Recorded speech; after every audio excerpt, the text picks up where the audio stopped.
Okay, so the topic of today's talk, or I think we're calling it a seminar, which means it's not quite a workshop. It's more kind of like a talking, discussion thing. And we're calling it self-compassion, overcoming low self-esteem and connecting with our fundamental goodness. So it has kind of two components, this talk, and they are about how to develop self-compassion and also then how to connect with our fundamental goodness, which fundamental goodness is a Buddhist concept, but you don't need a Buddhist framework to apply that stuff. So just as a start, I'd like to acknowledge the traditional custodians of the lands where we are gathered. We're all gathered in different places, so we will have different custodians for where we are, and acknowledge the excellent work that the custodians of the land have done for thousands of years to maintain the land and to continue a healthy relationship with the land, which they continue to do. I'd also like to say that we're all equal and in this together. So even though I'm doing most of the talking, it's important that we recognise that we're all equal, we're all the same. And I'd like to encourage you to get comfortable. I know it's a little bit weird, this sitting in front of a camera Zoom thing, but get as comfortable as you can. And if you need to take a break, just do so, that's cool.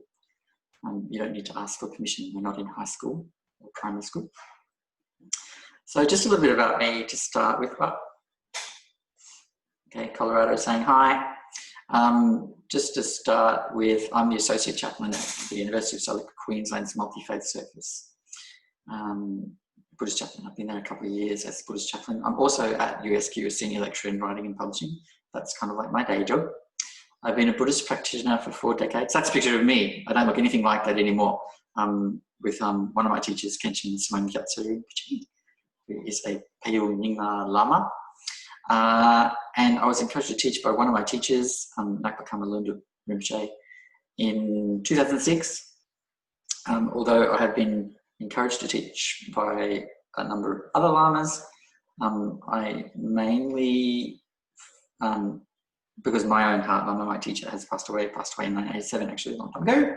I mainly take guidance from Nakpa Kamalunda Rinpoche when I'm doing things like this. So he's my teacher and mentor and friend. Okay, and the reason I'm going over that is just so that you get a sense of, you know, where I'm coming from. So first off, I just want to talk, we're here to talk about self-compassion, but I'd like to just talk about the value of compassion in general. So I'm not sure where you all are in terms of being Buddhist or not Buddhist or Buddhist adjacent. But you don't need to be Buddhist or even Buddhist adjacent to recognise the value of compassion. As it says on the screen there, we can see the centrality of compassion by looking at how sentient beings respond to it. So all beings enjoy love and affection. That's a universal rule, unless they have some, you know, psychological trauma and props. Generally speaking, children light up when shown love. Animals thrive when given affection. And it's a universal truth that all beings wish to be happy and none wish to suffer. That is perhaps the only universal truth, that all beings wish to be happy and no being wishes to suffer. That is, I think, an irrefutable law, and it's worth paying heed to it. So in terms of Buddhism, compassion, we'll talk a little bit more about sort of Buddhist technical terms in a minute, but compassion is the ground, the path, and the fruit of Buddhism. So it's the ground in that it's our true nature. Our true nature is compassion. So there are different schools of Buddhism and they all approach things slightly differently, but the tradition that I practice in, we start with our true nature. So our true nature qualifies us to practice the Dharma. Our true nature is the reason for our ability to engage with the path, and our true nature is the fruit, the result. So it's only our true nature, which is compassion, or in the Buddhist word for compassion is bodhicitta. It doesn't mean just compassion. Bodhicitta means the awakened mind. So it means the compassionate mind, but it also means a mind that has realized the empty nature of things. And those of you who do the meditation sessions with me, you know that I'm always going on about what happens when you recognize the true nature of mind, that there is an experience of compassion, unbridled, boundless, limitless, with no object. So it's not about self and other. It is a limitless, boundless experience of love. So that's our true nature.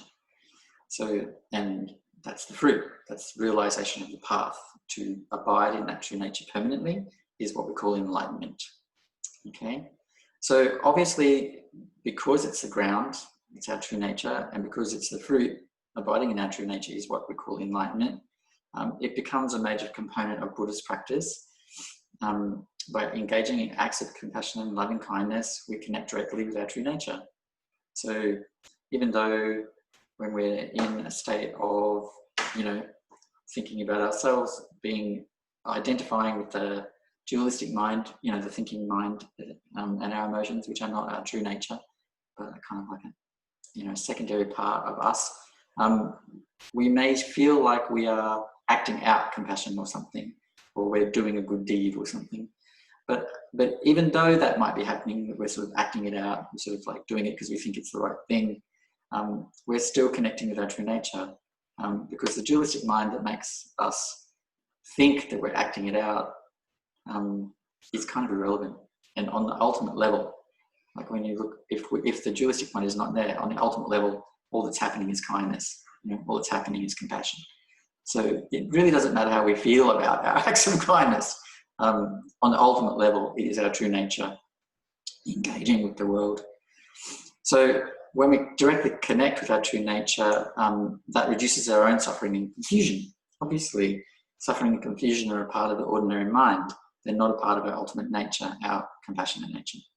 And that, when we reduce our suffering and we reduce our confusion, that better equips us to assist others.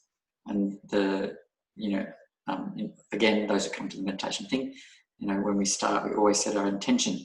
Our intention is to become free of, you know, disturbing emotions and dualistic mind, and to rest in our true nature, so that we can be of benefit to others. I often say, and it's not coming from me, it's coming from my teachers, that the true goal of Buddhism is not really enlightenment. Enlightenment is actually the method, what helps us to actually accomplish the true goal. The true goal is to help others. That's the true goal of Buddhism. So enlightenment is how we're going to do that. We have, and it's like a little bit chicken and eggy kind of thing. Because our goal is to help others, we need to be free of our own suffering and confusion in order to do that, which means enlightenment becomes really important. But it's certainly not the goal. The goal is to free others. Okay, so now that we've established that compassion is a good thing, and I don't think anyone, unless they're really deeply disturbed, would argue that point, that compassion is important. You don't need to be a Buddhist or even religious in any way to recognize that compassion is important. We all wish to be happy. None of us wish to suffer. And the quickest way to alleviate our own suffering and the suffering of others is to feel love. You know, when someone's hurt, what do? We comfort them, we touch them, we hug them, we show them affection and concern and care. And the same is true when we're suffering. What brings us out of it? Others' concern, others' affection. You know, that's what brings us out of our own suffering. So it's really, you do not need to be religious to understand the importance of these things. So when we talk about self-compassion, why is that important? It seems a strange thing to talk about as Buddhists. I don't know, again, some of you have quite a long history with Buddhism. Some of you have more recent engagement with Buddhism. Some of you may not have any engagement with Buddhism at all and not be Buddhist, and that's totally cool. But I know that the peeps in Colorado are confirmed, committed, wearing the hat Buddhists. So, you know, don't get up and dance. So if you're Buddhist, talking about, you know, the self, the individual, is a little bit odd because we're so focused on others, you know. But actually, it's really an important step in being able to show compassion for others. Because if we have low self-esteem and a lack of confidence, which is a result of not having compassion for oneself, we're not effective either in our own practice. And, you know, if we don't have confidence in our true nature, in our true compassionate nature, we actually are quite, you know, undermined in our practice, our meditation, and other practice we're doing. Also, if we don't have any confidence in our true nature, our compassionate nature, we'll always feel a bit like a sham when we're helping others, like we're just, you know, doing it because it's the right thing to do. And also, it's very difficult to overcome negative self-talk, self-loathing, low self-esteem, all these things that most of us in the West deal with on a daily basis. You know, it's very difficult to overcome those without compassion for oneself. You know, so self-compassion becomes a way to lift ourselves out of our own suffering, but also a way to strengthen our practice so that we can accomplish it and then be of real benefit to others. So self-compassion is actually about others, also about self. And that's, in Buddhism, we always treat all beings equally, absolutely equally, with no qualification. So, and that includes oneself. Oneself and others are all equal. So if we believe that compassion is important in terms of others, then we have to accept that compassion for ourselves is also really important. Okay, so basically though, having compassion for oneself is no different to having compassion for others. Compassion is the same, whether it's inward looking or outward looking. And if we consider what the experience of compassion is like, we can see that compassion has 4 aspects, and I've got them listed there. Recognition, I'll go over these in a minute. Recognition, feeling, active kindness, and connectedness. So those are my terms for talking about self-compassion, but other people who talk about self-compassion, or, you know, even scientists who do research on self-compassion, there is such a thing. They may frame this in a slightly different way, but essentially they all come up with these kinds of components. They might blend 1 or 2 of them together, but basically that's it. Recognition, feeling, active kindness, and connectedness. So I'll go through those now. So recognition simply means to face that there's suffering. So to have compassion for others, we first need to notice that they're suffering. Rather than turn away or ignore it, we need to pay attention to others' suffering. In the West, and probably in the East too, we have a strong tendency to turn our minds and our eyes and our ears away from suffering because it disturbs us. It disturbs us. It's unpleasant to feel what we feel when we see others suffering, particularly if they're deeply suffering. You know, it's very, very unpleasant. So we do sometimes turn away from that, ignore it, avoid it, practice all kinds of avoidance behaviours actually to not have to face it. A really wonderful Buddhist teacher, friend of mine, she once said to me, and I'll never forget it, you know, when we go, because this is in the 80s when we're all going out and dancing a lot, you know, dressing up, going out. To be able to go out and dance, you have to put suffering aside.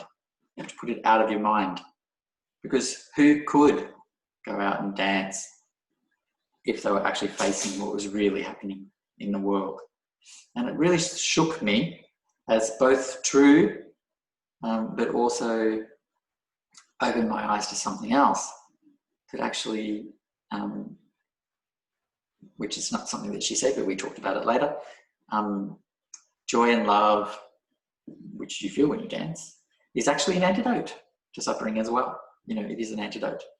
So I think both things are true. To have fun, we need to turn away from suffering, but also fun is an antidote to suffering, and it's actually an okay antidote. All right, in self-compassion, when we talk about recognizing or recognition, it means acknowledging rather than ignoring or downplaying our own suffering. In Buddhism, and among Buddhist women, I have noticed there's a very strong tendency to downplay the suffering we feel because we're aware. We are aware, as you know, of others' suffering, and others often suffer in very intense ways. And we often downplay our own suffering because we think, oh, it's not in the same league as that, you know. And that may be true, but that's actually a kind of an avoidance behavior. It's rather than recognizing that we're suffering, we're downplaying it, which is not recognizing how much it's hurting.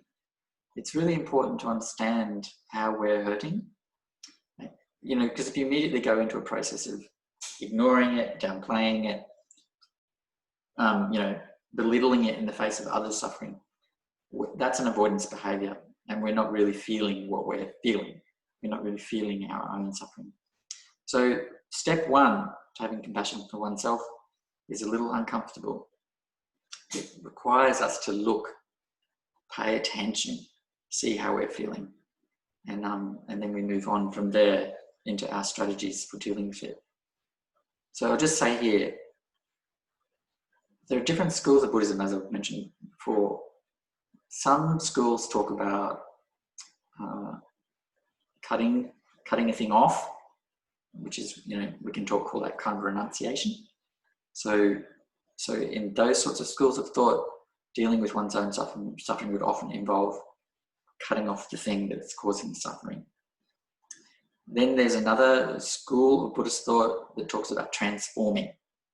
And in that school of thought, they would probably, you know, focus on others' suffering and turn one's own misery and pain into compassion for others, transform it that way. In another school of thought, you know, the sort of Mahamudra Dzogchen space, we would simply recognize the true nature of that suffering. And in the recognition, it's self-liberated. We don't need to do anything. So just that caveat, there are different ways of approaching this. And this approach that we're talking about here is more in the kind of the middle, more of the transform it kind of process. But we can also talk a bit about the other, sort of just letting it self-liberate process if you want later on. Okay, so we'll go on now to feeling. So compassion involves feeling moved by others' suffering so that we can respond to their pain. So the feeling is the motivating thing. So in order to really respond to others' pain, we need to not just recognize it and see that it's happening, but feel it. The feeling, the lived experience is really important. And you can see at the moment we have a lot of suffering, and we have a lot of people feeling it and responding, taking action. So you can see how that feeling of grief, shock, discomfort, you know, they can motivate you to act and to express your compassion. So the feeling is actually important. So in self-compassion, that means, just this quote. Neff is a scientist and psychologist who she studies self-compassion. And I'll just get a little quote from her there. When compassion is ignited, we feel warmth, caring, and the desire to help the suffering person in some way. So when we feel it, right, we feel the pain, then this warmth, caring, and desire to help arises. So the pain itself that we avoid is not a problem. And actually in the avoiding, we're cutting off this other thing, the warmth and the caring and the desire to help. So it's important to let ourselves feel it. And in self-compassion, that means simply we need to respond to we need to feel our own suffering, and we need to respond to it, not with judgment or shame, but with warmth and care. So often when we are suffering in the West, there's a very strong story in our heads about we're to blame, we are to blame. We have a very individualist culture, and also, you know, in the East, this is a thing too, for a different reason.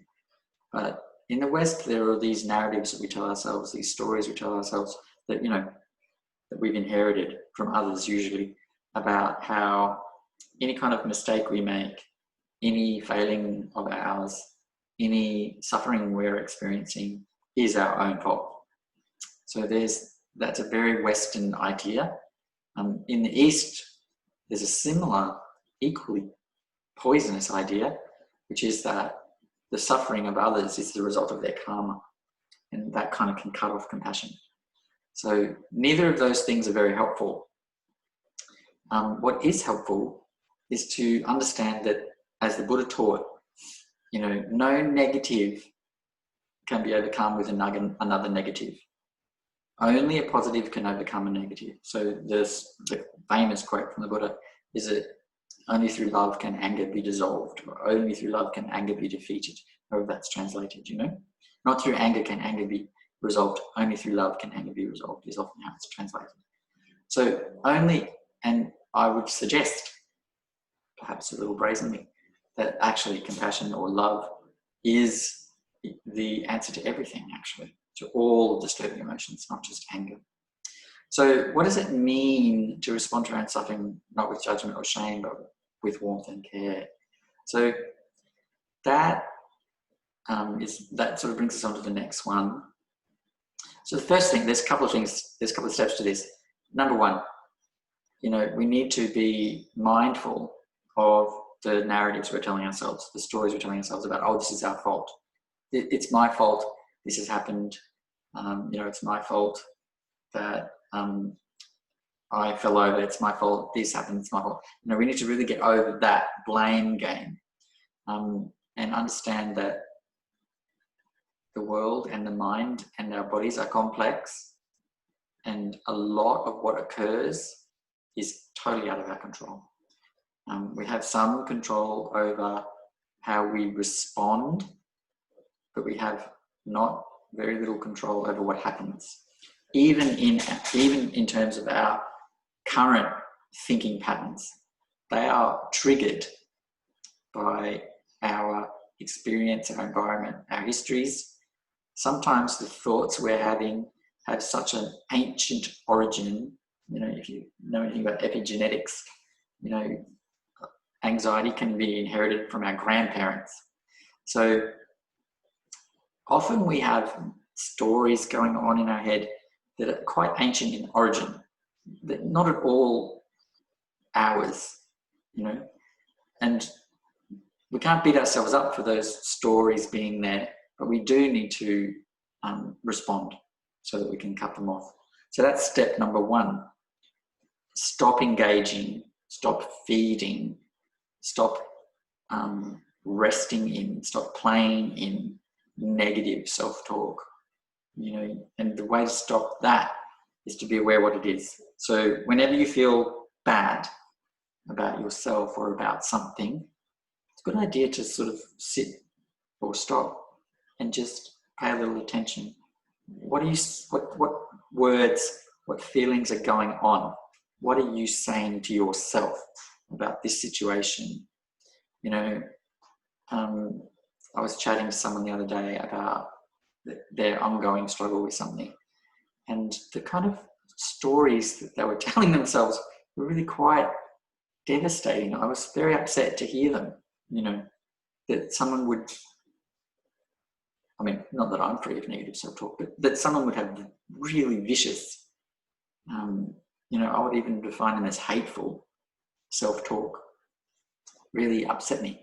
So it's really important that we understand what we're saying to ourselves. What things are we saying to ourselves? Good idea to journal, jot them down so that we don't forget. And when we see or hear those negative stories, replace them with a positive aphorism. It's really very simple. It's very basic. It seems a bit hippie-trippy because it was a lot of, positive aphorisms that went around in the 70s and 80s and even into the 90s. But actually it's an ancient technique, and you can make up your own aphorism. It doesn't need to be anything particularly fancy, but it needs to respond directly to the negative self-talk. So if your negative self-talk says you're worthless and hopeless, your aphorism needs to be the direct opposite of that.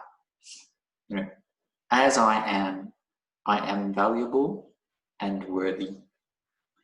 That's what you need to replace the negative self-talk with. Now, the interesting thing about the mind, about the dualistic mind, the thinking and the disturbing emotions, you can only have, it doesn't seem this way, but you can only have one thought at a time. So if you start saying warmly and affectionately to yourself, I am worthy, I am valuable, as I am, exactly as I am. While you're saying that, the self-talk is not functioning, it's not operating, it can't happen. And because the mind can't tell the difference between external and internal events, real and imagined, you know, it has an impact. Saying those things to ourselves has a big impact. And like, I often encourage people to write it down, those aphorisms, as I am, without any change, without any modification, I am worthy and valuable. Write that down, pop that on your wall, have it on your mirror, you know, have it somewhere that you see it every single day. This is a really simple technique, but actually very effective. So that's step number one, undermining those negative stories we tell ourselves. Number two is what I'm calling active kindness. So obviously compassion is active. It involves offering understanding, which flows out of that recognition and that feeling, you know, and acts of kindness to others. So compassion is both understanding what's going on and acting, you know. It is judgment-free. So I often talk about human beings and animals being sentient beings, all sentient beings, being blameless. And that's not to say that we should excuse poor behavior or violent behavior at all. It's just to say that most human beings and most animals certainly are not in control of what's in their mind, which means they're not in control of how to act, okay? They're not even aware that you can be in control of what's in their mind. They're not aware of that, you know? Like, my mum has long-term depression and anxiety, and she has a very serious medical condition that means she's essentially housebound. So, over the years, I've taught my mum meditation. I've taught her, you know, Vajra breathing, which is very relaxing. I've talked to her about her negative self-talk, all this sort of stuff. But something that she repeatedly said up until quite recently, you know, I've been a Buddhist since I was 11, so Mummy has been badgered by me since I was 11. You know, this is a long-standing situation. Until recently, she regularly said to me, I can't control how I feel. And I reckon I've said 1 million times, perhaps 2 million times, actually, Mummy, you can. It's, you know, you can. But even with a child who is an active Buddhist, you know, who has engaged with her about this for 4 decades, my mum still, until quite recently, you know, probably last year, hadn't accepted that she could change how she thought, what her feelings were. You know, one of the common evidences of this idea is that, you know, you can't help who you love. I would suggest that's bollocks. You actually can help who you love. You choose who you love, you know, and when you're an ordinary being who is not enlightened, you choose who you love based on a lot of ordinary things, you know, lots of it not helpful. When you're an enlightened being, you love everyone. There's no choice involved, everyone. There's no limit. So, and, you know, people go, oh, like, you know, I'm just an angry person. By saying that, they're kind of saying, I can't help it. You know, it's inherent to me. As Buddhists, you know, and actually modern psychology backs this up, none of that is inherent to us. These are temporary afflictions and we can deal with them. So it's really important that we recognize we can change our mind. But active kindness is actually about those aphorisms, you know, I am valuable as I am, but also you can do things, and this might seem even very silly, but, you know, there's a great scene in Lord of the Rings where Gollum, he hugs himself and he comforts himself when he's upset. You know, it seems a bit kind of crazy and weird because Gollum does it, but actually there's nothing wrong with that. And it is there's actually even a meditation posture, which is is like a hug, self-hug. So it's not a common one, but it is a traditional posture. So, and what do we do when we comfort others? You know, we tend to rub them on the arm, give them a hug, speak kindly to them, listen to them. These are the things we should do with ourselves. So if we're feeling upset and we're, you know, on our own, we can, and you notice very, very upset people, they naturally go into this posture and start to rock. So that's a, you know, that's a memory from infanthood, being held tightly and rocked, so that they naturally go into this state. You notice quite accomplished practitioners, Buddhist practitioners, meditators, will often rock because they're in a state of self-comfort all the time, you know. So it is important to do these things for oneself. If you're upset, be kind to yourself. Tell yourself, you know, whatever mistake you made, whatever failing you're focusing on right now, whatever happened to you, whatever physical condition you're in, this is really not your fault and you're okay despite it, you know. This is not to say that we shouldn't try and change negative patterns that harm us, that we have, you know, self patterns that are quite harmful, but blaming ourselves for them is not helpful. It actually defers the change. Blame is another avoidance behavior. In reality, we're not really in control until we take control. And so until you take control, you know, there's no point blaming yourself. And once you've taken control, there's no point blaming yourself anymore then either, because now you're actually taking action. You're doing something about your situation. So what does active care look like? That will look, active kindness, you know, active kindness and care. It will look different for each of you. But I honestly think, you know, a little hug, some kind words, these things are good. You know, just look at how you comfort others and do the same thing for yourself. You know, and there's a lot of research. I'm just going to sip tea because my throat's getting dry.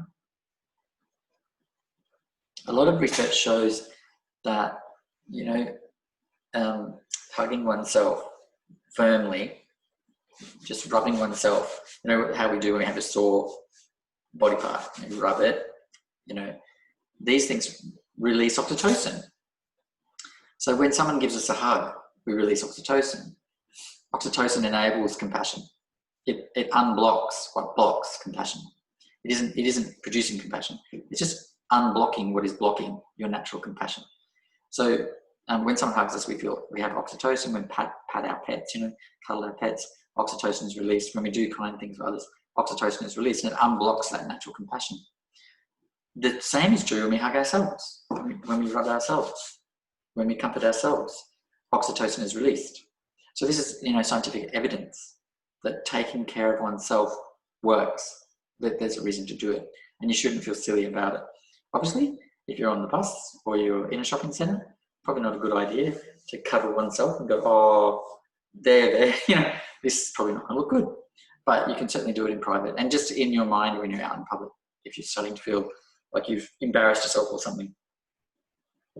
Just say, you know, it's okay. Everyone makes mistakes. Doesn't matter. Doesn't matter.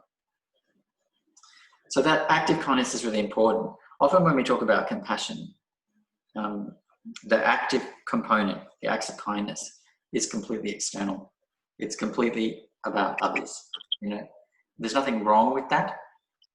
We want to do those things, those acts of outward kindness for others, but it's really important that it also is well, that we do it for ourselves as well. Yeah. Okay. Connectedness is the next one on our list. So compassion for others depends on a recognition that suffering, failure, and imperfection are all part of the shared human experience. Okay? So, as I said before, all beings wish to be happy. No one wishes to suffer. There isn't a sentient being, and sentient means a being that's aware of itself, aware of its own existence. There isn't a sentient being anywhere that wishes to suffer and that does not wish to be happy.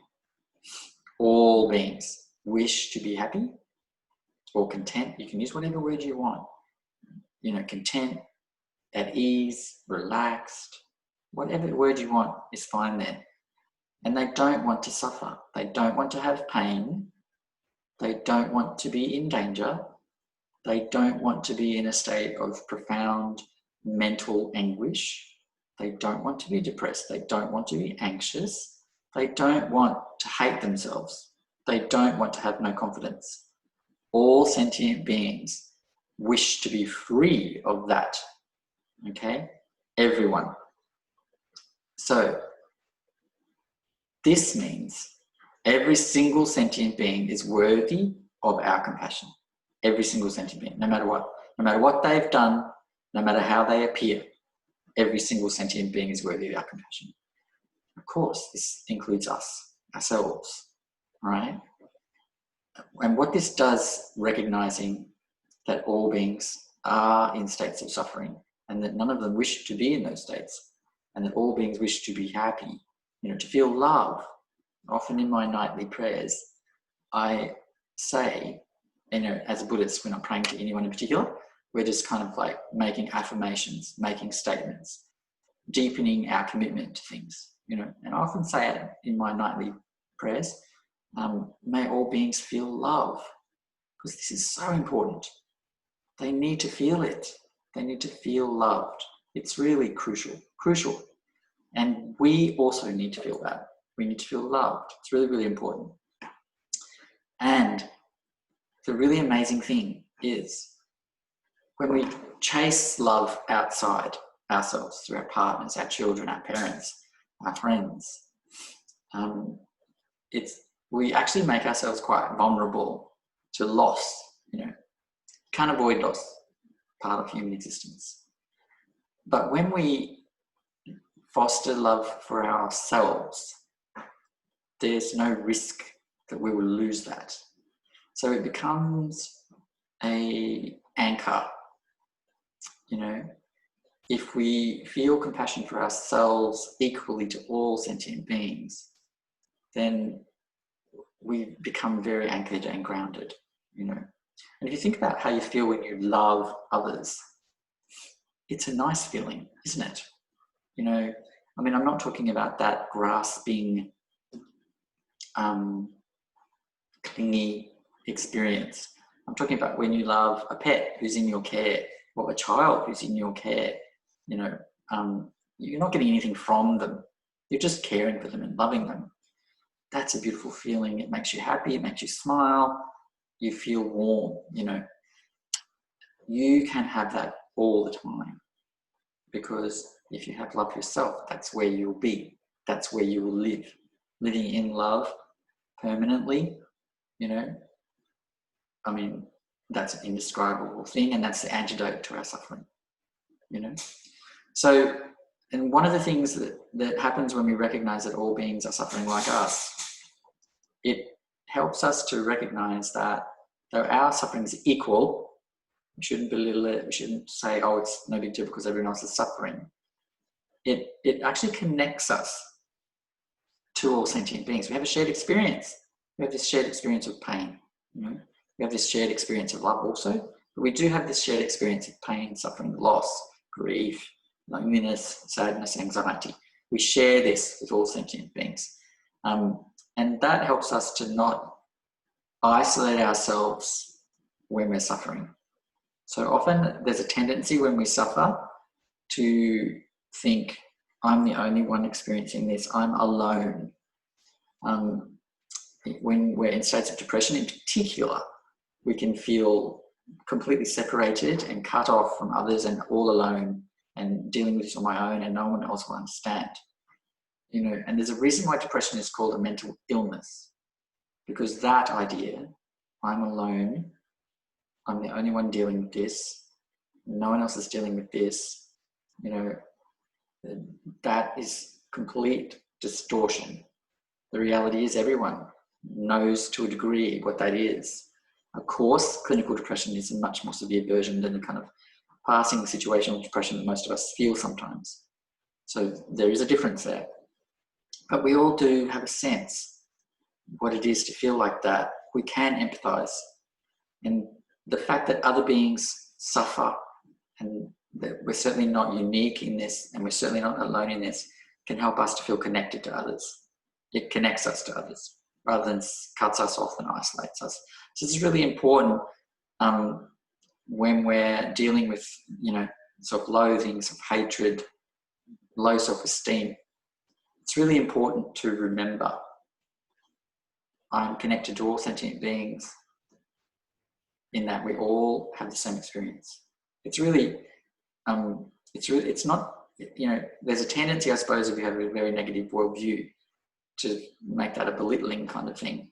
This is not unique, but actually the universality of it should open you up, to more accurately seeing the world. It's really, connectedness is important and a fact. It is a fact. So we'll have a brief break because we've been going for nearly an hour, and you guys can get water, visit the bathroom, and do things like that. And then we'll come back and we'll do a compassion meditation. But I'll let you guys ask some questions first. So I'll unmute you all if I can. I'll just pause the recording.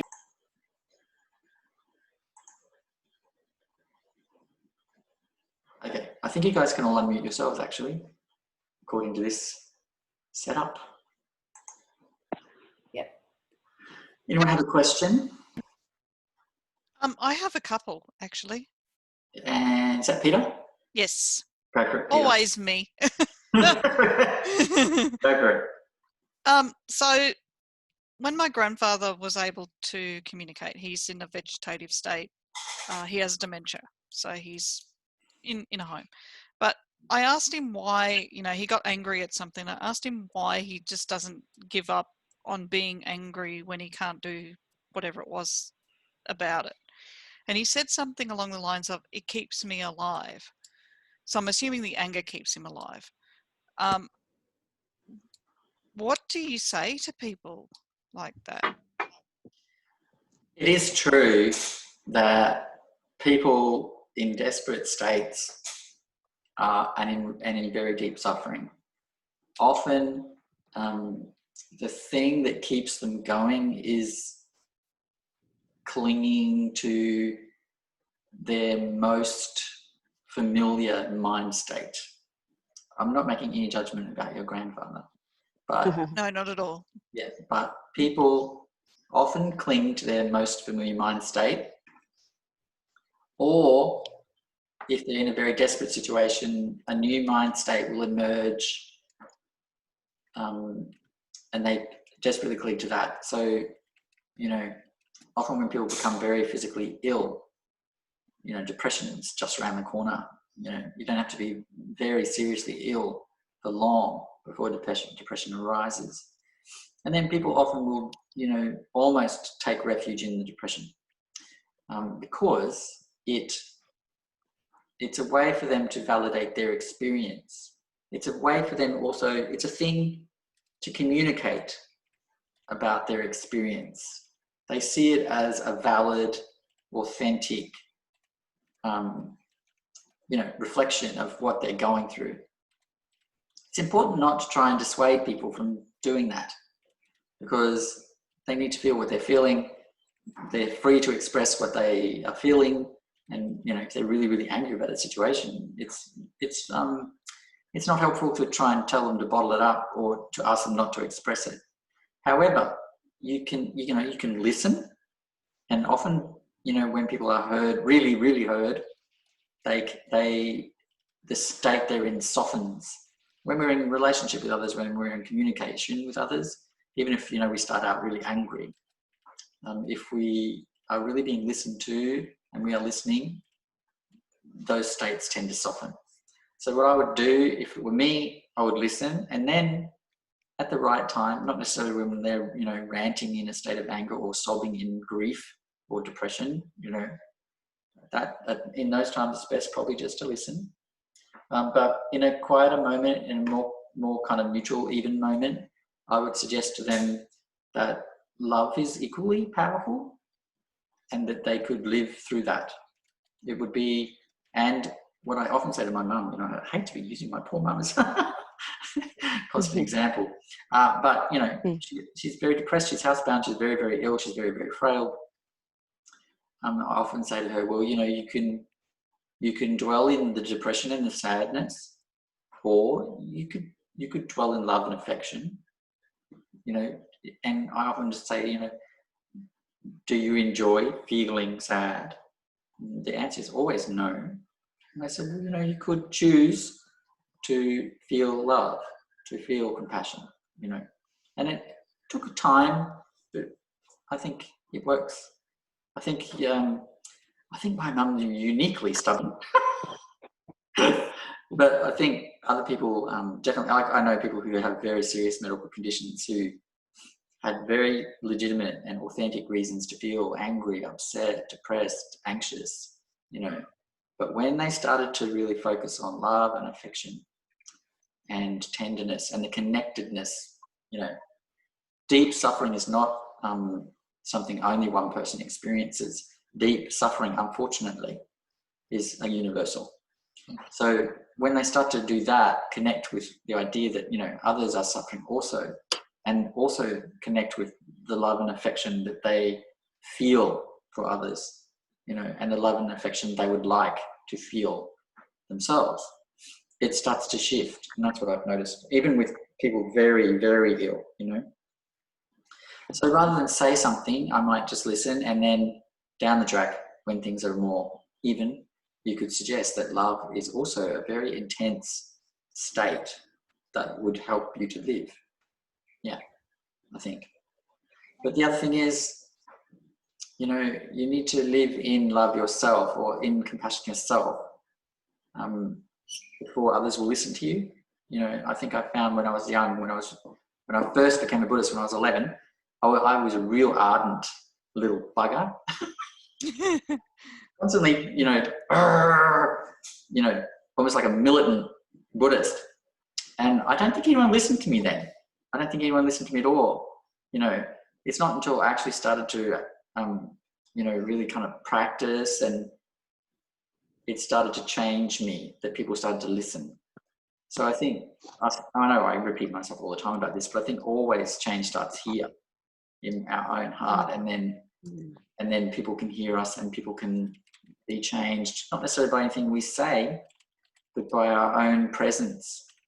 Presence is an amazingly, to be present in one's nature is an incredibly transformative thing for everyone who sees it. When I'm in the presence of people who are in their own nature, it's awe-inspiring. It's very amazing. And you don't need to be in close proximity to them. I remember once, this is just an example, I remember once going to a teaching with Holiness Psychiatrism, and there was about 1,000 people there. Oh, maybe not that many. There's a lot of people. It seemed like a lot of people to me. I was quite young, and it seemed like a lot of people.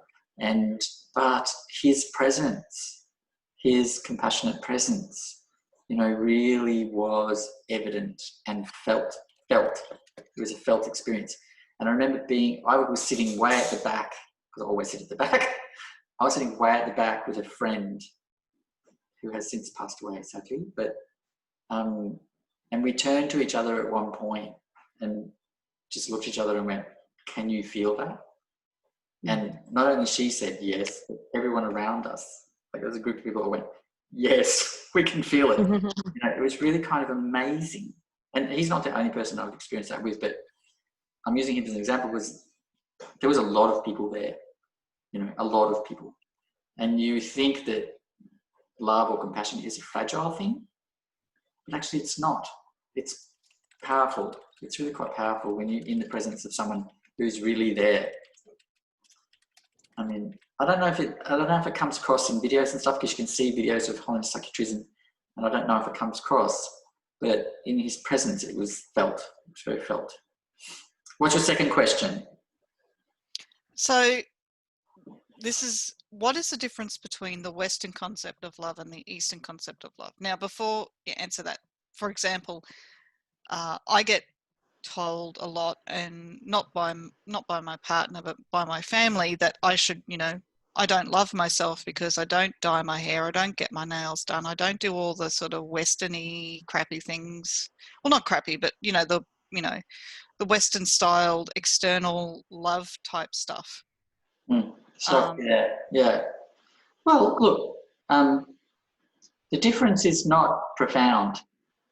I think when you're talking about compassion and love, the difference is not profound, because compassion and love are universal. But how it's expressed externally, I think, is what you're talking about. Yes. I think how it's expressed externally is a little bit different. I think in the West, we do see, things that make us look better as self-care. This is also true in the East, certainly. There is an idea that, to have self-respect, you need to look good. But if you look at some of those yogis and yoginis who are fully enlightened, like Mingi Yogini, she certainly does not prettify her hair or do her nails or anything like that, and she's fully enlightened. She loves herself deep. Makes me laugh, like the very idea, But there are people I know, women I know, who are really accomplished, and they dye their hair and they paint their nails and they wear makeup and they look, how they want to look. They just look how they want to look, So I think in the East there's less of a focus on external signs of self-care than in the West, but that is changing. The East is becoming very westernized.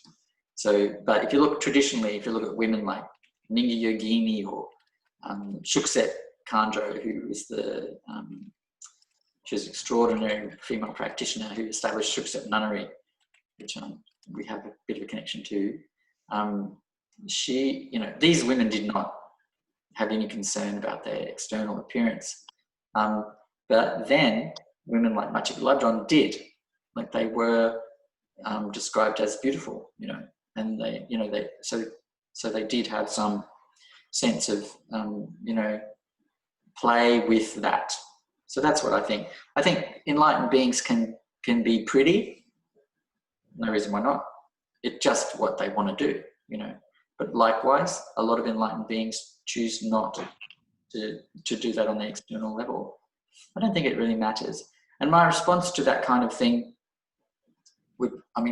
often I have to get pushed, like, to buy new clothes and That sounds like me. Yeah, go to the doctor and stuff like that, because I have other things I'm doing. It's not a sign of lack of self-concern or self-care. It's just I have other things I'd rather do. Like, I'm not particularly interested in getting a haircut or getting a facial or stuff. I'm just not interested in that. So I would suggest to your families gently, self-care is different for everyone, So meditation, for example, is a profound self-care thing. Doesn't make your hair look any nicer. Doesn't paint your nails at all. That's probably the deepest thing you can do to care for yourself and others. It helps everyone, but it doesn't change your outer appearance. We do tend in the West to focus on appearances, and I'll just say that, self-care doesn't have to look like, Real Housewives of Beverly Hills. Doesn't have to look like that at all. Let's have a little break because I need to warm my tea up. It's all about me. And I'm sure some of you might want to go to the bathroom, and then we'll come back for our final half hour where we'll do a meditation and wind it up. Okay? Those who have any other questions, we'll get to them when I get back. We'll have just a couple of minutes break. 5 minutes, shall we say? Sounds good. Sounds Okay. Okay, I might stop sharing this thing just temporarily. Turn this off while I leave. All right, so I'll see you in 5 minutes.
And Kylie, did you want to ask a question now?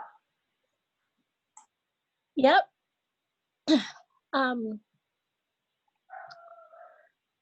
How do you overcome the fear of the pain and loss that comes with being vulnerable?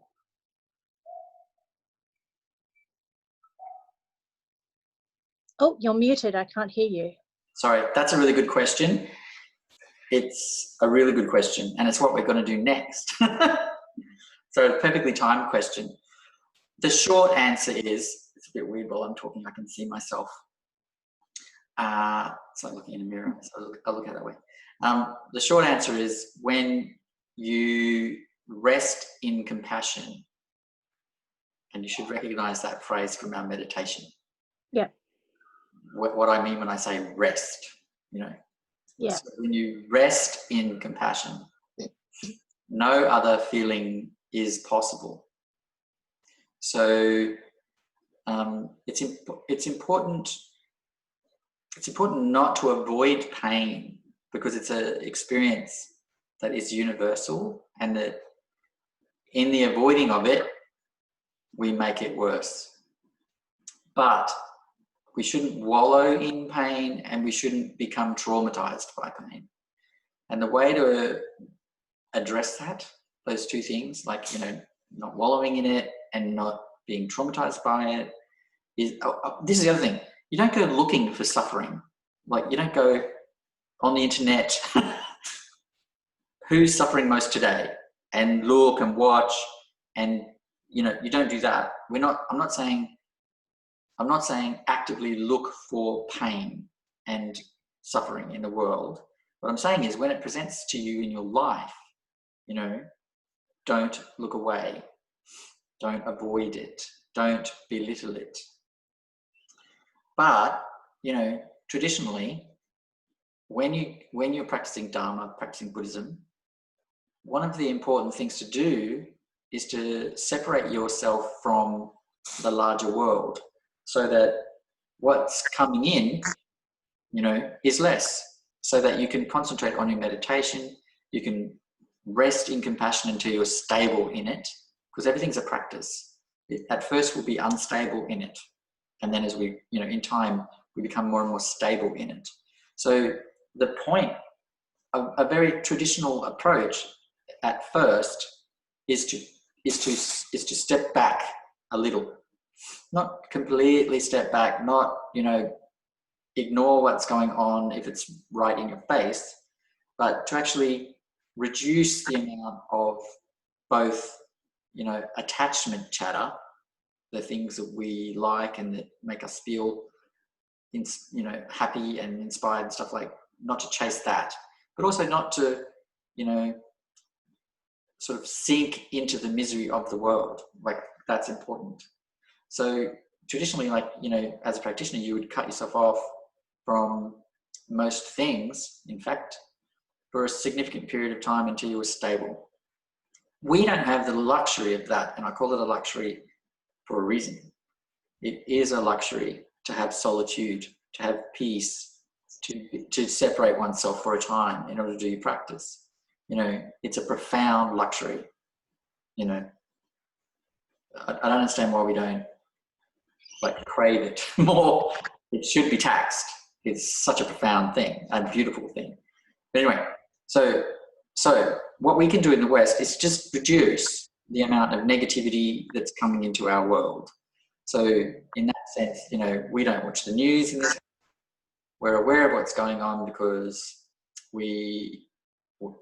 it's not like we have a ban on the news, but we don't, like, actively engage with the because remember, I think I said on Facebook the other day, the news is always bad because bad is unusual. You know, good news, like someone was kind, that's so common, it's not news. It's like, yeah, okay, so was the woman next door, so was the woman down the street, so was the guy over the road. They're all kind, you know. So it's not unusual, which means it's not news. But violence, you know, these things are unusual. Seems like they're not, but they are actually still unusual, and so they're still news. The day that they cease to become news is going to be a great day, because it means, no, the other way around. The day they cease to become news is going to be a terrible day, because then it's like, okay, violence and anger and hatred is so ubiquitous that it's no longer even worth reporting it, you know? So reduce the amount of stuff coming in. And what we're talking about is, in terms of not avoiding, it's just the stuff that presents itself in your life, you know? Just the stuff that is right in your face. But on the other hand, you know, people say, oh, you shouldn't be detached from the world, you shouldn't be cut off. And I'm like, that's anti-Buddhist, actually, you know, because it is important when you're a beginner, or even when you're intermediate, when you're quite advanced, to have separation, isolation, solitude, so you can practice. It's really important. So in our lives, what we do is we just don't watch the news. But sometimes, you know, we see things like in the ads and stuff if we're watching TV. So you do learn quite quickly what's going on. Obviously, I have a day job, so I hear through them what's going on. So you do still hear what's going on, but you don't need to be completely like some people like watch the 24-hour news cycle, like they've got CNN on or Fox, you know, worse, on all the time, sitting there all the time watching it. It's always there, or it's on their feed, on their phone. Constant negativity. It's not healthy. So that's what I do. And the answer to how to deal with it, how to not become broken by it, is love, to rest in compassion. Because when you're resting in compassion, there's no other emotion possible. Love, actually, when we're talking about bodhicitta, which is the awakened mind that is fully compassionate, but also free of the limit of self and other, there, you know, in that state, bodhicitta is not just an emotion. It's bigger than that. It's like a universal force, boundless, you know, there's no words to describe it. What we're talking about, compassion, you know, on an ordinary relative level, that can feel a bit like an emotion, you know, but and certainly self-concern is an emotion. But big, you know, capital C compassion or bodhicitta is not an emotion. But anyway, when you rest in compassion, there's no other emotion possible. When you're in the state of bodhicitta, which is a rare state that, you know, advanced practitioners experience, there's no negative emotion. So it's only a positive state. It's an all positive state. Okay. Does that kind of answer your question? Yes, thank you. So now we'll do the meditation. I'll get the slidey thing back up. Everything's changed on this. I don't know how this happens. Okay. So this is what you do on I would suggest, a daily basis. Can you guys see the screen? Oh, yeah. Those of you who are muted. Kylie, can you see the screen? Yes.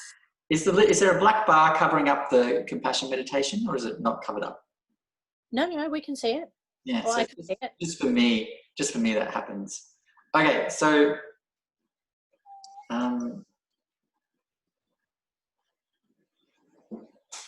essentially, to foster compassion for oneself, you need to do those things. Recognize it, you know, feel it, perform kindness for oneself, show oneself care, and then remember our connectedness to others. Those are the things you need to do to enable compassion to arise for oneself. In a practical sense, it's those affirmations. As I am, without modification or change, I am valuable and worthy. You just need to say this to yourself, you know, a couple of dozen times a day, you know. And whenever you feel bad about yourself, or you feel ashamed, or you feel embarrassed, remind yourself, all beings make mistakes. All beings have failings. Actually, this is not my fault. You know, this is about causes and conditions, most of which were out of my control. You know, even if you get angry and yell and scream at someone, you're not in control of your actions at that point, and you're not in control of your mind at that point. So there's no point apportioning blame to oneself. However, you need to make sure you recognize, you know, okay, so what's happening? What are you doing? You're experiencing anger. Why are you experiencing that? And then you can unravel it, and it won't happen as often, and then eventually it won't happen again at all. So it's not like giving you a free pass, but the blame, the judgment doesn't help. What helps is to be compassionate. In that sense, anger, right? When we're angry. Compassion looks like patience. To be patient with oneself as we work through the anger and we unravel it, we understand it, we know where it's coming from, we know what our triggers are, and working on it so that it doesn't happen as often and eventually doesn't ever happen again. So, you know, in that situation, patience is the compassionate step. Be patient with yourself while you're working through it. Okay? So it's not a free pass, I'm not saying that at all, but judgment and blame, they don't help in any way at all. And usually, we're actually so out of control of our mind, there's no one actually to blame there. All right? So, this practice, compassionate meditation or compassion meditation, is what we would do each day if we can, you know, or as often as possible, to get practice of resting in different states, a different state, not the sort of angry state, not the anxious state, not the depressed state, not the lonely state, not the self-loathing state, but a different state. And there's an interesting thing that happens with this meditation, because I know this talks about self-compassion, but by resting in love and compassion, we understand this is our nature. And in understanding this is our nature, all the self-criticism is undermined. When you rest in compassion, sit in compassion, feel it in your heart, and understand this is your nature, you know, you cannot be self-critical. You know, as Buddhists or as not Buddhists, compassion is the most important thing, the most valuable human quality. So to be able to sit in compassion, to know that that is within you, you know, that totally undermines any self-criticism that is possible.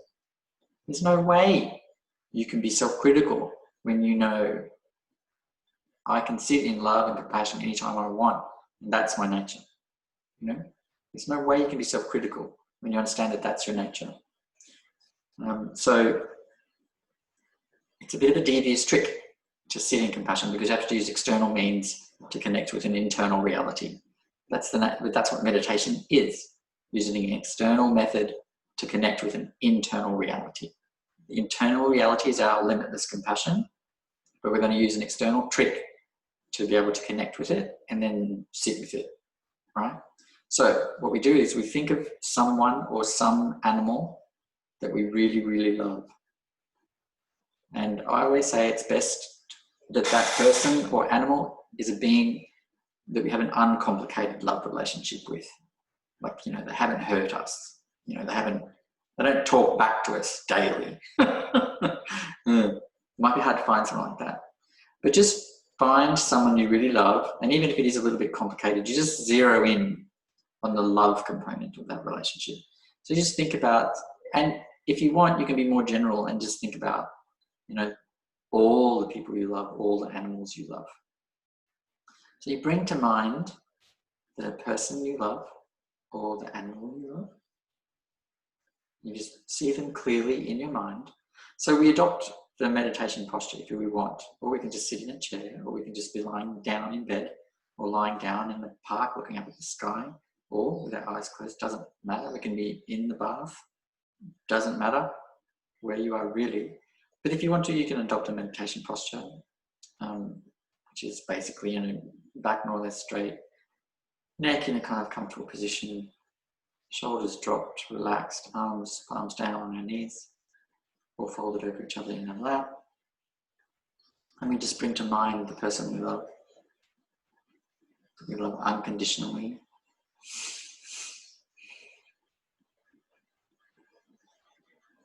And we allow ourselves to feel that love.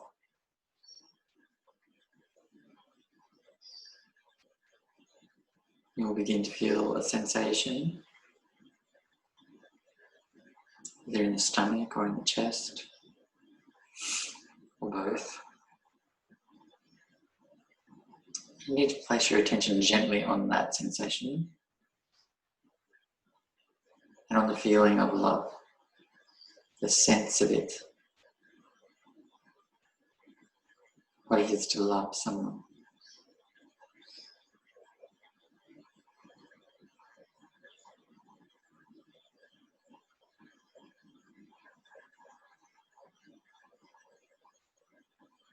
Allow the feeling of love to grow, to get stronger.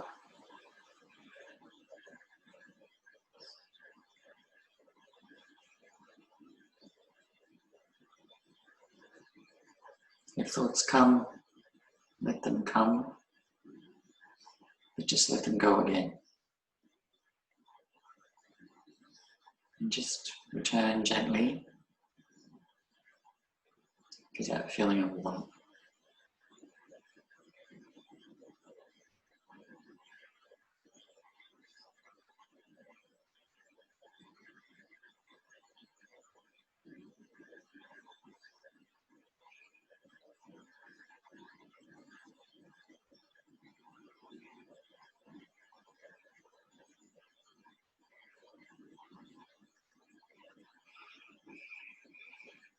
Just sit with the love.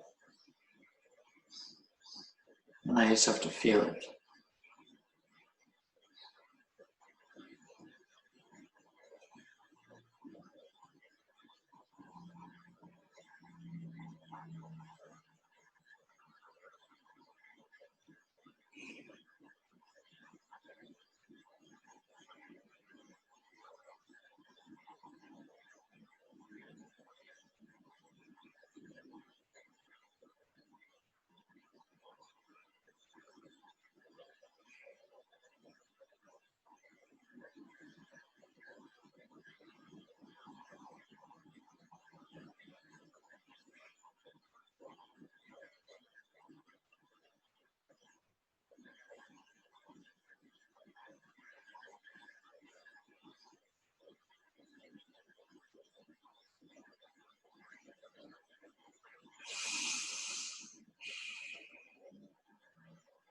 When you're finished with your meditation, I think it's good to start with just a few minutes, because it can be a little bit overwhelming.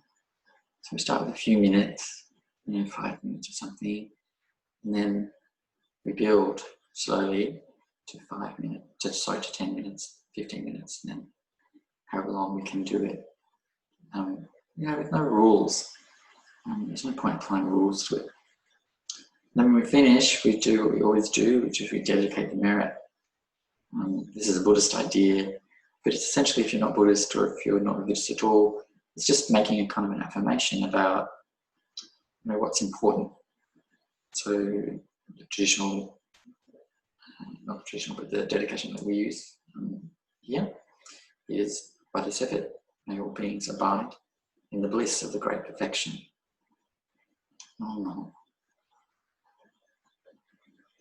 So really I went through that fairly quickly just because it can be a bit overly, it can be emotionally stimulating, and we're in a group, and I just wanted to make sure that we understood what we need to do. So I'll just repeat that. We sit down with the intention of resting in compassion and love so that we can understand that that's our true nature. And so that then, as we move in the world, we can be compassionate. So we adopt whatever posture we want, whatever helps us in our meditation. Remember, as Guru Rinpoche said, Baba, who took Buddhism to Tibet, the best meditation posture is whatever's comfortable. So you don't need to be all rulesy about it, just whatever's comfortable. The only real rule is that the back needs to be more or less straight. That's it, really. And then we think of someone we really love, or an animal we really love, and we see them in our mind's eye, and we allow ourselves to feel love. And then when we have a sensation in the body, which will usually, but not always, be in the stomach or the chest, we place our attention gently on that sensation and continue to feel the love that we feel for that person or animal. And then we by placing our attention on that sensation in the body, that feeling of love, it will intensify. It naturally will grow. Not because you're forcing it or making it, but because the only reason we don't feel it fully is because our mind is on something else. Our mind is all over the place. When we place our mind, our awareness on that compassionate, loving feeling, it comes to the fore. It's always there underneath. It is our true nature. When we place our attention on it, we notice it more. And so it builds in strength. Thoughts will come, that's fine. Let them come, but also let them go. Don't follow them. If you find yourself swept up in thought, just bring yourself very gently back to that feeling of love and just sit in that love. Enjoy it. Enjoy it. Oftentimes, if you have trauma or anxiety or depression, the love is mixed with sadness. That's okay. Just sit with it. The sadness will dissipate and it will become more a warm feeling. You just sit with that love, and then eventually, and then at the end of each session, dedicate the mirror. If you're a Buddhist, if you're not a Buddhist, you can just make some sort of positive affirmation. And then eventually, in time, if there is a sort of a melancholy quality to the love, it will dissipate. It will just be the warm feeling. And eventually we'll be able to drop the object of meditation, which is that person or animal that we're using to bring it up. And when we drop that, then we'll be able to just sit, place our attention on our body and that, or on a memory of that feeling, and it will come up. So then we'll have a different object. It'll be more an internal object. And then eventually we won't even need an object. We'll be able to just sit in that, and that love and compassion will just rise naturally. Now, the sneaky trick, the sneaky thing about compassion meditation, even though this is about resting in compassion so that we understand it's our true nature, so that we don't, dislike ourselves, so we generate confidence in ourselves, it also actually undermines the sense of a separate self. And soon, when you sit in compassion, there will be no barrier between oneself and others. It'll just be the compassion itself. That's an interesting thing. So, I'll call for questions, I think, when we finish up. We've got only a few more minutes to go. Just want to share this little piece instruction from Martin Janyang Tambol, which he composed after meditation last night for you guys. Love, pure, deep, heartfelt love for others is the antidote to hatred and ill will. It is the antidote to despair and anxiety. Love, in its ultimate form as bodhicitta, is the supreme antidote to self-clinging and is the path to dissolving all delusion and neurosis. Vast, limitless love for all beings without discrimination, obligation, or prejudice is the ultimate freedom. I think that nicely sums it up, actually. Okay, we've run out of time, so I'd just like to thank everybody. I will, if you want to ask questions, we'll do that now for a few minutes before we wind up completely. So I might just stop sharing this. And if you have questions, you can just go ahead. Sharon. Yeah, I had a question. Sometimes I feel with certain people,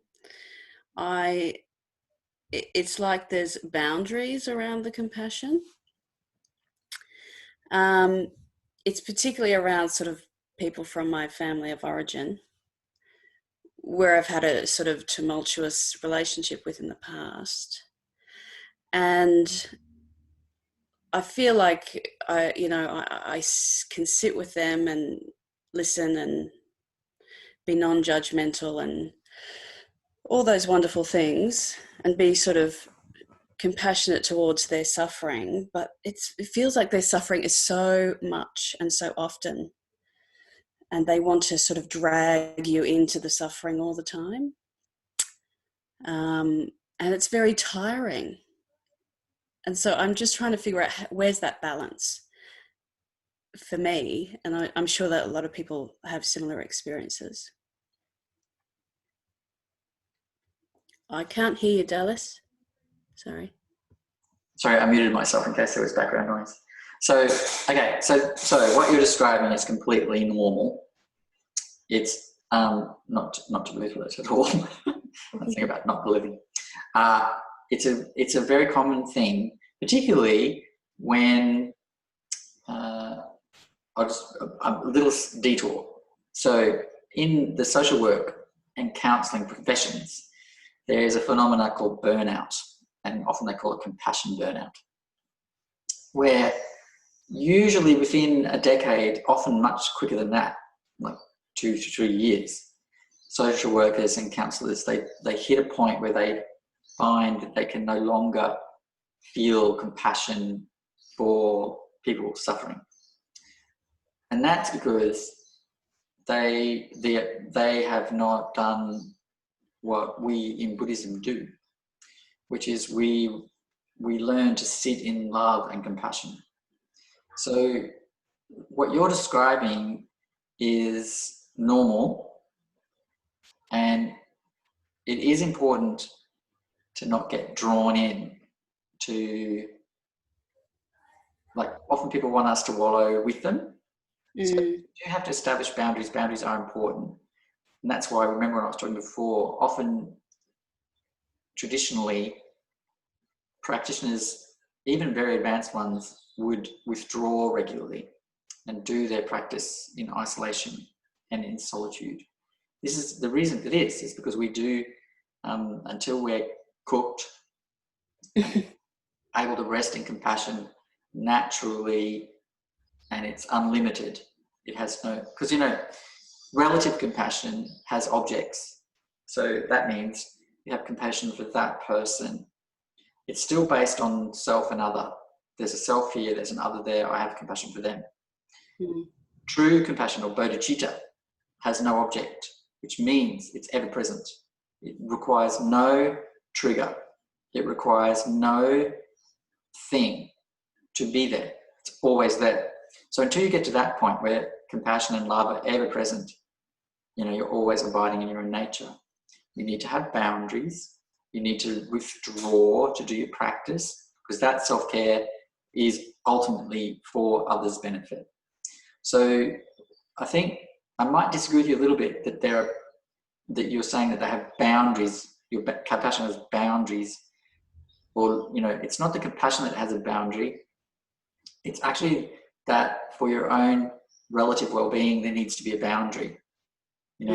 Like, your relative well-being is important, and I think wanting to have no boundaries in every situation is a nice aspiration, but it can play into our lack of self-care.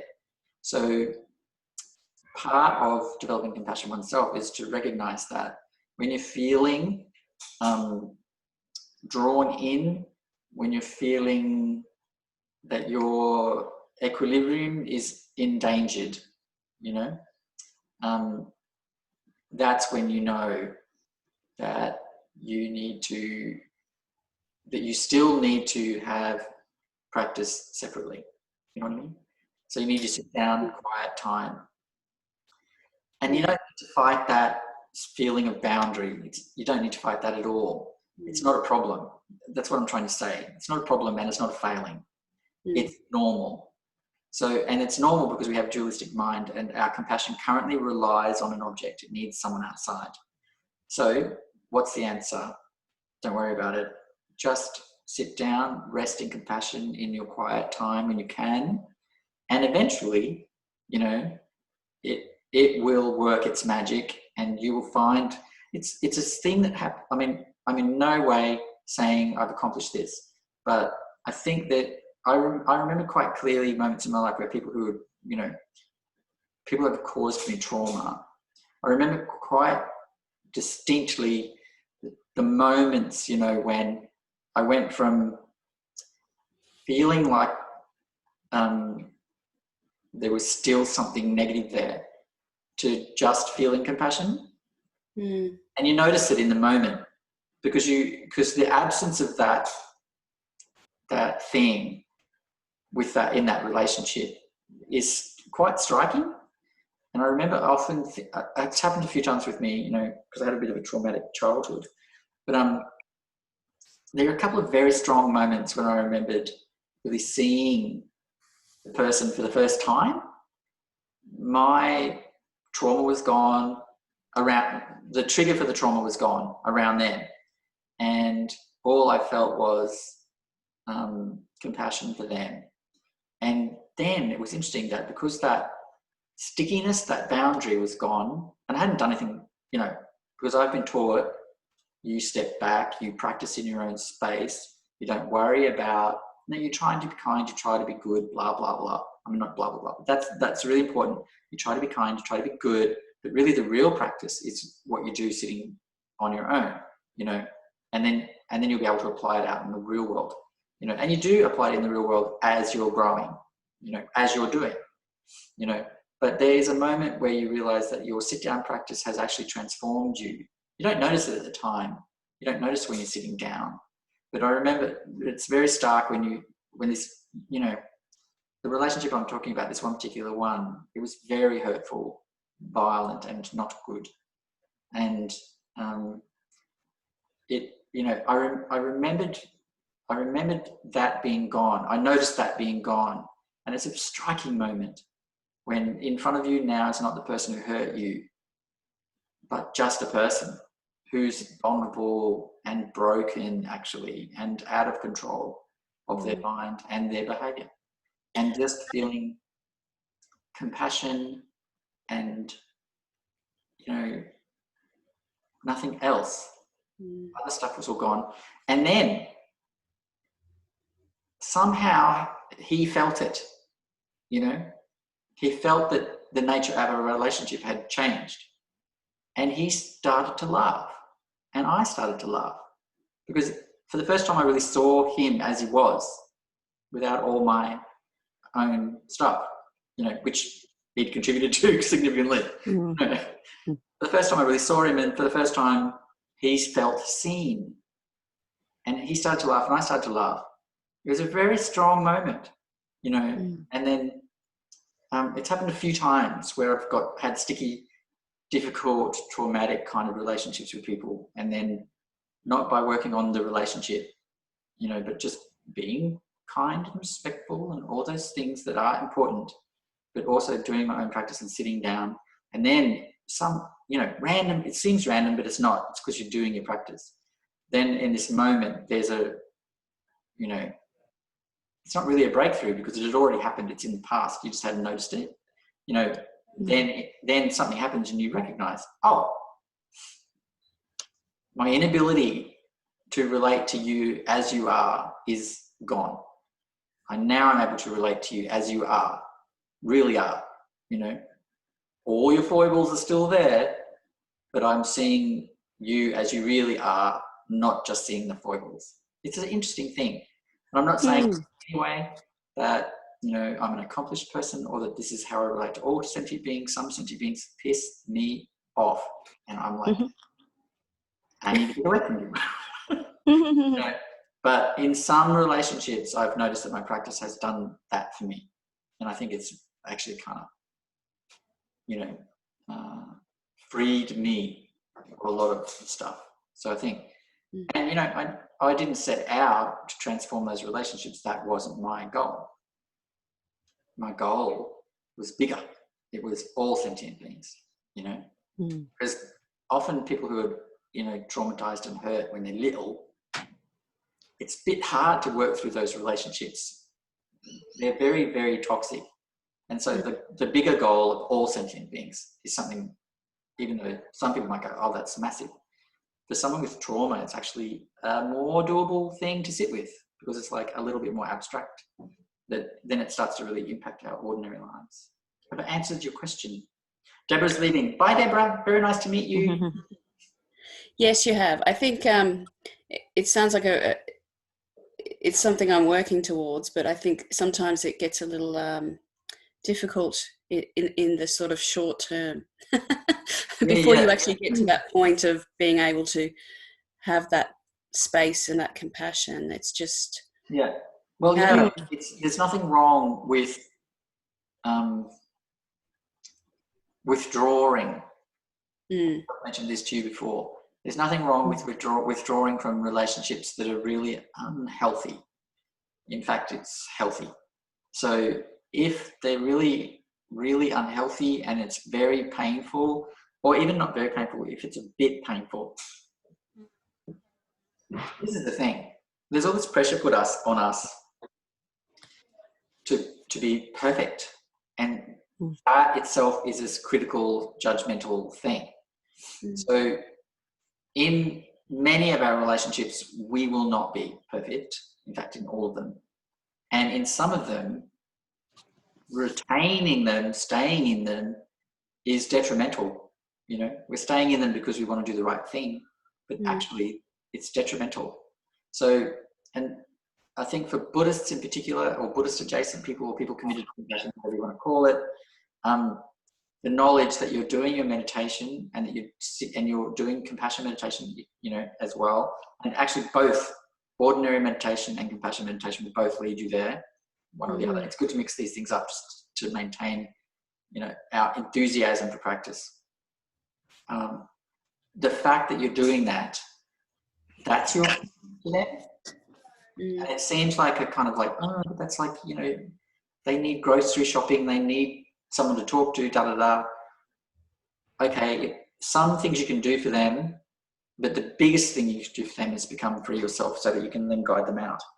And they're not necessarily going to guide them out. You know, I think Tenzin Palmo had this dream when she was in retreat where she was in a massive prison. It was like a massive 100-story tower prison on an island. And she found a way to unlock the doors. So she unlocked her door and then went door to door, this is in her dream, saying, I can unlock your door, come with me, come with me, come with me. And she's unlocking all these doors and no one wanted to go. In the end, she had 2 people who came with her and they got in a boat and they left. And then in the dream, they travelled in their boat to another place and then she found like a dakini, a female wisdom being in this other place. And she said, I have to go back, I've got to get, you know, more, only 2 people would come with me. And then the dakini kind of said, you know, sometimes that's it. This is why bodhisattvas, you know, this is a Buddhist idea, commit to returning time and time and time again, because each time you might only get 2 out. You know, these are fully realized beings. They might only get 2 out. So, you know, it's a massive task. And I think stepping back from relationships that we're never going to really change and that those people will never really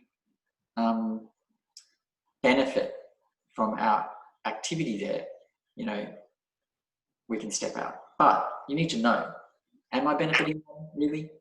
You know, so ask, am I benefiting them? Am I a benefit to them? You know, or not.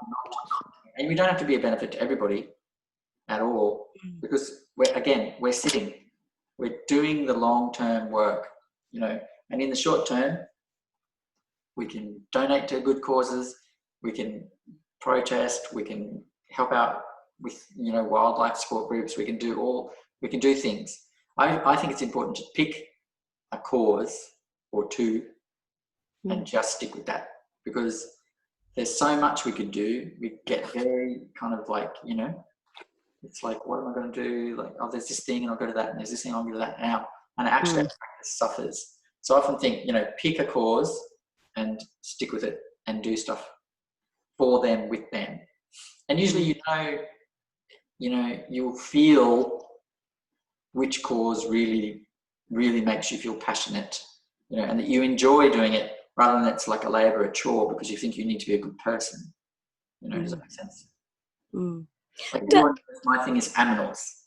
Oh yeah. I'm obsessed with animals, and that's my thing. And those are the causes that I'm committed to, and that's where my money goes, and that's where my, you know, activism goes, and that's where my you know, vote goes, and that, you know, animals and the environment are my things. So and other people have, you know, Indigenous rights or workers' rights or women's rights, or I mean, those things are all important to me, but I've decided that this is the space that I'm going to work in to help sentient beings, you know, because I can't do everything, and that space required, like animals in the environment, you know, it doesn't matter that I'm a white dude.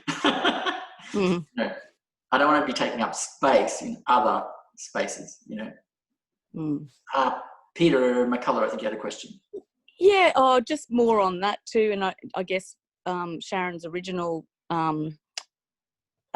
question, and I just sort of, as you were talking about it, I thought about, you know, the practice, and I don't know, for me, it always comes back to balance, and that I feel that, you know, the I don't know, the self-love and the practice that you do for yourself, which, you know, even with Jum Young too, sort of saying that, you know, being in the world, you know, with love, and that when you are with like the family members that Sharon's talking about, you're giving a very balanced, what you give of yourself is very balanced, and therefore you're not giving more or less.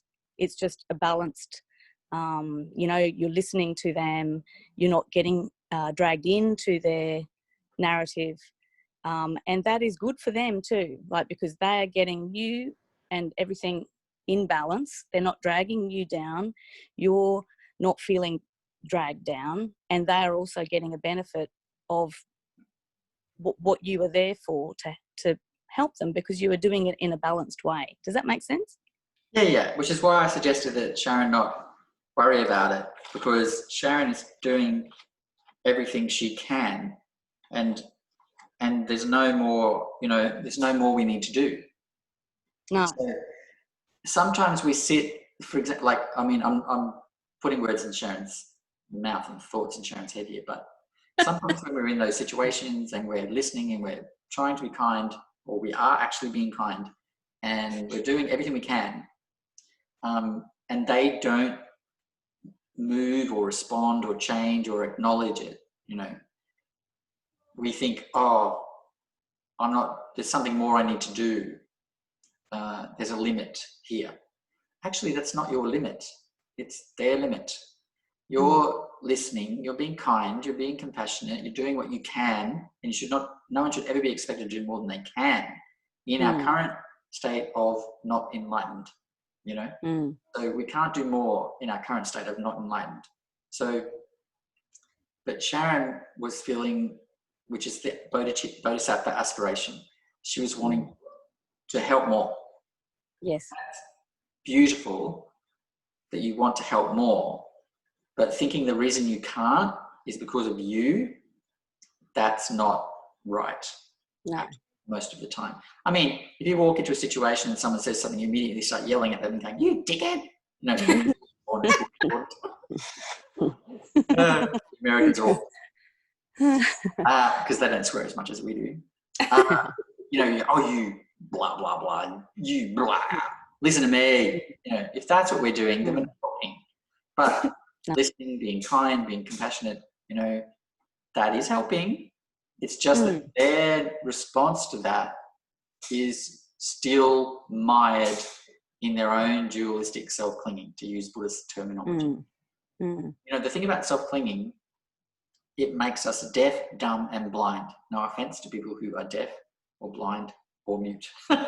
You know, it makes us unable to hear others, unable to see others, unable to communicate to others. That's what the dualistic mind does. And so these people who have not got a practice, who have not even, you know, I considered myself a beginner practitioner. I've put a little tiny, like, you know, there's a mountain that we're trying to move. I've put a little tiny matchstick under a pebble. That's what I think I've done to start to progress that, you know, tiny little bit. That's what I've done. Other people haven't even done that. You know, they're not even just coming here to talk to a group of people who we have like-minded interests. You know, they don't do that. Their like-minded interests are usually pretty destructive, you know, most people. So, or very much self-centered, you know. So you know, to spend a couple of hours, it's going to be a couple of hours by the end of it, a couple of hours on a Sunday thinking about compassion, most human beings would not consider that worth their time. The very fact that you do, even if it's self-compassion, you know, I have low self-esteem and I need to connect with my fundamental goodness, which is your true nature, which is your compassionate nature, you know, that self-interest is actually, in the end, going to be a benefit to sentient beings. So, and I don't think any Buddhist or any Buddhist adjacent person or any person committed to compassion, you know, comes along to something like this thinking, oh, I'm going to get something out of this for me. You know, they are kind of thinking, I'd like to be a better person. I'd like to be free of suffering, which is good. It's good to be free of suffering. And I'd like to be a better person. You know, those are good things. So I think, yes, you're absolutely right. You in being compassionate, you are more even and equal and you give what you can. But when it doesn't work out how you would like, how we would like, or how it should, sometimes how it should work out. You know, if human beings were compassionate, it should work out a certain way. You know, when it doesn't work out that way, don't think the reason's you. You know, no. That's not normal. Yeah.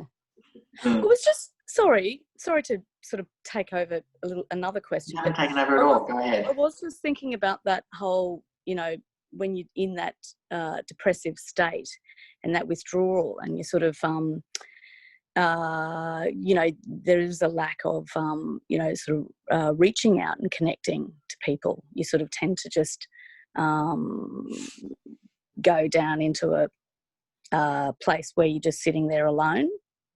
And then if someone was to come and try and talk to you or try to sort of see how you are, I don't know, are they likely to leave that conversation disappointed? We can't worry about that. So the research shows that when you reach out to people who are depressed or sad or grieving or anxious, they mostly respond well. Yes. It does depend how you reach out. So you need to reach out, obviously, in a way that you're not expecting anything from that person who's depressed or anxious. You don't want them to change how they're feeling. You don't need them to change how you're feeling. You don't need to be validated as I'm a healthy person and I'm going to lift this person up. If you approach that person legitimately just wanting to listen, wanting to let them know you care, that's all. You know, then they do respond. Now, clinical depression is different to situational depression. Clinical depression is a more tricky and difficult thing. And sometimes people who are clinically depressed will actively reject any attempt to help them. Yes. Because they see it as further evidence or something. It doesn't matter how they see it, but they will sometimes do that. And if that's the case, again, that's not your fault. Again, it's about you. Yeah. You know, I found I was in a place where I was unable to ask for help. That's common with depression, yes. Yeah, and you just sort of think, well, you don't want to sort of burden anyone with it. But this is why it's important for us to be actively kind so that people don't have to ask, you know. So when you're actively kind and paying attention, it becomes evident when someone needs you to say, are you okay? And I know some people get sick of being asked that because they have an ongoing struggle. I don't think that means we should stop asking. You know, even if they yell at us, you've asked me that 10 times already. I think it's still good to ask, are you okay? You know, Yes. and just listen. And then if they clearly, when it's you, it's really important to seek professional help. Not friends and family. No. It's really important to seek professional help. And I think the more we can get that message out there, that the sooner you reach out for professional help, if you have clinical depression, the sooner you will find an improvement. It's really important. All right, I'm afraid I'm going to have to wind this out. Any final questions? I just wanted to say thank you. You're welcome. But also, Lost Connections by Johann Hari is a wonderful book about depression and anxiety. And it also, for me, I suffer from severe depression and anxiety. I don't suffer from it anymore because I've found reaching out was a really positive thing for myself to do. And acknowledging the fact that I've had trauma in my life and that being heard, sitting down and being heard is probably one of the best things that, my tribe here has done. I think it's so important that we listen because, I think it's so important. And that, because, you're saying yourself, Peter, like Peter Culverhouse, what a gift it was to be heard, and even if that's a professional person, what we call a paid helper, who's hearing you, it actually doesn't matter. It's still really a gift, it's a gift to give yourself, and a gift to give over and over and over again. I don't think I would have survived if I had not sought professional help when I was younger. I think before I kind of got really deep in Buddhism, I was very much at risk, and because Buddhism takes time, so I was lucky that I'm a practical person, and I thought this Buddhist thing's working, but I'm at risk.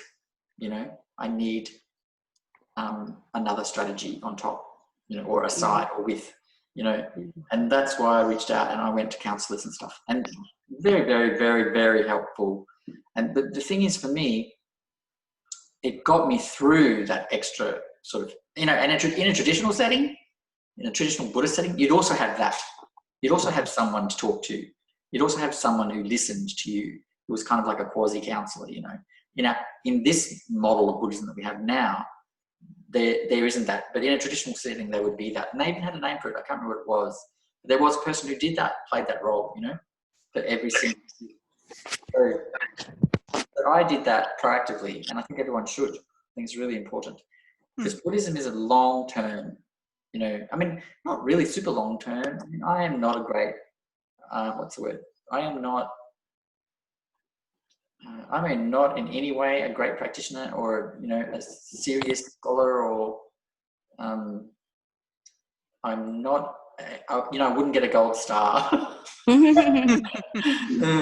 I am just an ordinary person, completely ordinary practitioner with completely ordinary amount of attention to it, and yet I had profound anxiety, I had a panic disorder, and I had obsessive compulsive disorder, and I don't have them anymore.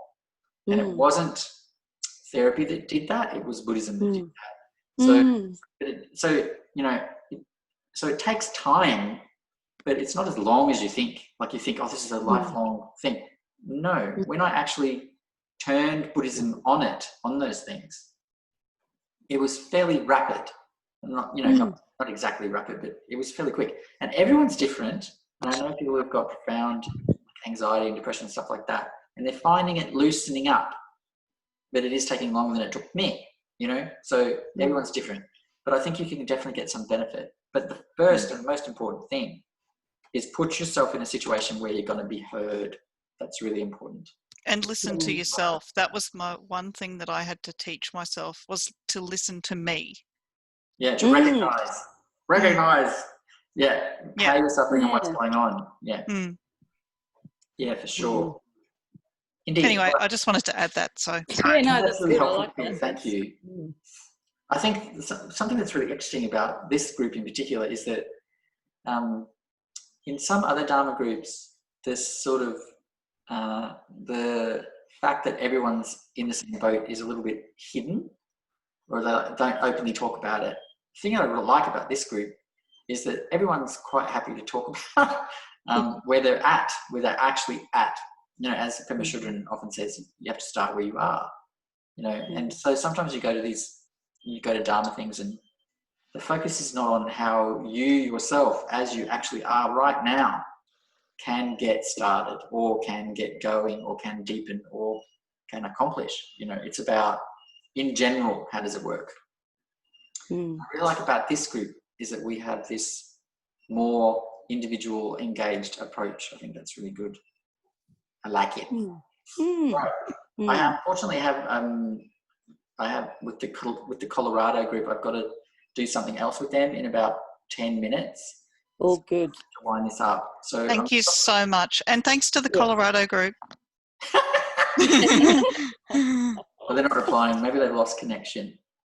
Yeah, no, thank you so much, Dallas. You're welcome. Have a lovely weekend, everyone. I know it's Sunday. There's not much left, but this is your homework. Go out for a walk if you can. Sit outside if you can. Have like at least an hour of fun between now and bedtime. That's your homework. Okay? I intend to. Love you all. Bye. Okay, bye.